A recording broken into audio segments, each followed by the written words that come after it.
Ndabashuje mu izina rya Yesu Kristo. Imana ibaho umugisha. Turashimira Imana ko tugize umugisha wo kongera kuboneka hano. Hari haciye iminsi, hari igihe imirimo iba myinshi, umwanya ukabura, ariko turashimira Imana ko twongeye kubona umwanya n'uburyo bwo kugira ngo dusangire kandi ijambo ry'Imana. Nari mbakumbuye, hari abanyandikiraga, hari abampamagaraga bakambaza se ko wabuze byagenze gute. Ariko reka mabwire ngo ni amahoro, turashima Imana. Hagiye habonekamo nyine impamvu zitandukanye, ariko turashimira Imana ko yongeye kuduha buno buryo bwo kugira ngo dusangire iby'Imana yaduhaye. Imana ibaho umugisha. Iyo mumpamagaye, iyo munyandikiye, abo duhura byongera kunyereka urukundo. Imana ibaho umugisha. Reka dusenge maze dusabe Imana kuza kubana natwe muri uyu mwanya wo gusangira ijambo ryayo. Turagushimiye kuri Imana nziza, uri Imana ikomeye kandi uri Imana ihambaye. Reka tugushimire ko duhaye Imana ikomeye y'ubuzima, kandi ukaba uduhamagare kugira ngo twubake ubwami bwawe. Herekeza ijambo ryawe rikora icyo wadutumye mu izina rya Yesu Kristo, amen. Reka dusome mu Kuva ibice ni 2. Turasoma duhereye ku murongo waho wa 2. Kuva ibice 2 umurongo wa 2 haravuga ngo uwo mugore asama inda abyara umuhungu, maze abonye ko ari umwana mwiza amuhisha amezi 3. Ananiwe guhora amuhisha, ambohera akato gapfundikiye mu ntamyi, agasiga ibumba n'ubushishi, ashyiramo uwo mwana, agashyira mu rufunzo rwo ku nkombe y'uruzi. Mushiki we aramwitarura ngo amenye ikiri bumubeho. Umukobwa wa Farawo amanurwa no kwiyuhagira mu ruzi. Abaja be bagendagenda ku nkombe y'uruzi, abona ka kato mu rufunzo, atuma umuja we kukazana. Agapfunduye abonamo uwo mwana, umwana ararira, aramubabarira ati uyu ni umwana w'Abaheburayo. Amen. Ndagira ngo tuganire ijambo Imana yashyize ku mutima. Ijambo rivuga ngo umugambi w'Imana kuri wowe ntabwo uzahindurwa n'ibihe. Umugambi w'Imana kuri wowe ntabwo uzahindurwa n'ibihe. Wowe unteze amatwi, wowe uri hafi nawe uri kure, mupapa, mumama, musore nawe mukobwa, reka nkubwire ngo sinzi ibyo uri gucamo, ntago nzi ibyo uri kunyuramo, ariko nkuzaniye itangazo rivuga ngo umugambi w'Imana kuri wowe ntabwo uzahindurwa n'ibihe. Kandi numara kumva buno butumwa, birashoboka ko ubwumvisha uri mu bihe bigoye rikaguhumuriza, nawe ugira abandi urisangiza, uwo nawe agira abandi arisangiza. Erega burya iyo wakiriye ihumure hari undi uba urikeneye. Ni byiza ko iryo humure wakiriye, iryo humure nakiriye, urisangiza abandi nabo bakamenya neza yuko hirya ibyo bari gucamo hari umugambi w'Imana. Nkuzaniye inkuru nziza ivuga ngo umugambi w'Imana kuri wowe ntabwo uzahindurwa n'ibihe.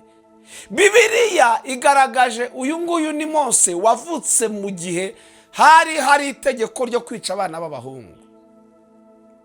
Ngo nyina mubyaye ngo abona ko ari umwana mwiza, kandi nabicwaga nabo bari beza, ntago bari babi. Ngo agerageza kumuhisha, ngo ariko abishobora amezi 3. Ngo amezi 3 arangiye arananirwa. Niyo mpamvu mu buzima bwanjye nize kubabarira umuntu wese ushobora kuba yaragize umumaro mu buzima bwanjye mu gihe runaka, yagera hagati ntaba kibishoboye.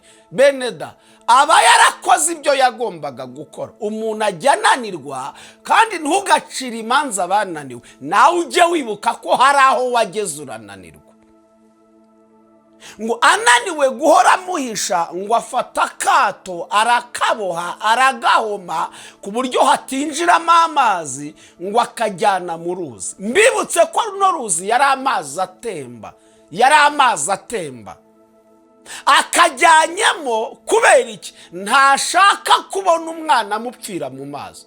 None se wamujyanyeho hari ubuzima mu mazi?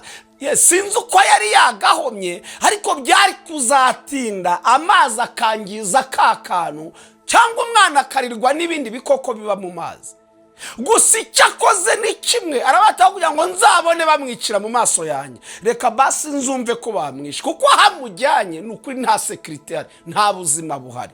Ariko kubera umugambi w'Imana uri kuri uyu mwana, mwumva ikintu cyantangaje. Aya mazi nubwo atemba, ntabwo yigeze atemba na kano kantu. Ntabwo yigeze atemba na kano kantu karimo Mose. Kuki atagatembanye? ntabwo igikomeye ari ako Mose arimo, ahubwo igikomeye ni umugambi w'Imana ubitse muri ako kantu. Ntabwo amazi yananiwe gutembana kano kantu Mose yari arimo, ahubwo icyari gikomeye si aka ngaka, ikiremereye si aka ngaka, ahubwo ikiremereye ni umugambi w'Imana ubitse muri ako kantu. Hari igihe umuntu akureba ukagaragara nk'usuzuguritse kubera impamvu imwe cyangwa indi, kuko ikigaragara inyuma kirasuzuguritse, ariko nubwo inyuma hagaragara ibisuzuguritse, ariko muri ibyo bisuzuguritse hahishemo umugambi w'Imana. Kandi ntabwo Imana irinda twebwe, Imana irinda umugambi w'Imana muri twebwe. Mbibutse iki, ntabwo Imana iturindira icyo turi cyo, Imana iturindira icyo tuzaba. Ntabwo Mose arindiwe icyo ari cyo, oya, Mose arindiwe icyo azaba cyo mu gihe kizaza. Naje kubatangariza iki? Naje kubabwira iki? Sinzi ibyo uri gucamo, amakuba n'ibyago menshi byisukiranye. Umugambi w'Imana kuri wowe ntabwo uzahindurwa n'ibihe. Bibiliya yavuze ngo umukobwa wa Farawo amanurwa no kwiyuhagira. Ntaho mva umwana w'ibwami kuza kwiyuhagira mu ruzi. Bibiliya yavuze ngo ahageze ntago yigeze yoga, kandi icyo cyari kimuzanye, wazanywe no koga, ariko Imana imuzaniye impamvu. Haleluya. Wazanywe no kwiyuhagira, ariko Imana imuzaniye kugira ngo akure umuntu wayo uri mu kaga, ifiteho umugambi izakoresha iby'ubutwari. Ari Mose ntabizi, nyina wa Mose ntabizi, n'uyu mukuye mu mazi ntabizi, bizwi n'Imana yonyine. Icyo uzaba cyo, n'abahanura bahanuraho gato, n'aberetsweho gatoya. Umugambi w'Imana ukungana uzwi n'Imana yagushyizeho, uzwi n'Imana yakure.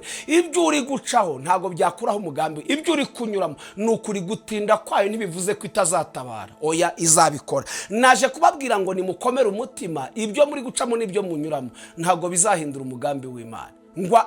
Miriyamu yari ari hafi aho ngaho, ahabeshejwe n'iki? Ngo arimo arareba ikiri bumubeho. Hari igihe tujya tugira abantu batuzengurutse hirya no hino, bafite amatelefone yacu, bahamagara babaza amakuru, ariko badashaka kugira icyo bakora cyangwa batanabishoboye, ahubwo bagira ngo barebe ibizakurikiraho, bumve ibizakurikiraho. Hari abantu bategereje kumva inkuru z'ibizakubaho, hari abantu bategereje kumva uburyo bizagenda bitewe na situation urimo, bitewe n'ikibazo urimo. Akaba avuga ati ese reka ntegere bazayimusohoramo, ese azabasha kwishyura, ese urugo ruzamara kabiri.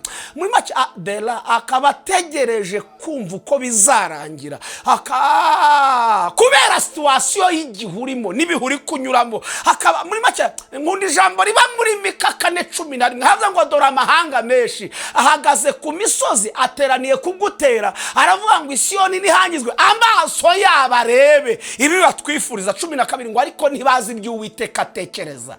Ndashimira Imana, hari abantu bazi situation urimo, barimo barareba, barakurikirana amakuru, barabaririza, barahamagara, iyo barayafite kandi ntibashaka kugira icyo babikoraho, hoya ahubwo barashaka kugira icyo babivugaho. Hari n'abantu babaririza amakuru yacu atari urukundo, ahubwo bagira ngo babone inkuru zo gukora no kuvuga. Ariko reka nshimira Imana, ntago ibyo bibwira n'ibyo batekereza si byo bazabona, ahubwo bazabona umugambi w'Imana usohoye kuri twebwe. Ngo mushiki we yararaho ngo arebe ikiri buze kumubaho, ariko ngo Imana ikora igitangaza. Muzi uburyo Mose yajyanywe ibwami, ajya kurererwa ibwami, kandi arerwa na nyina, yarezwe na nyina wamubyaye, kandi amurera abihemberwa.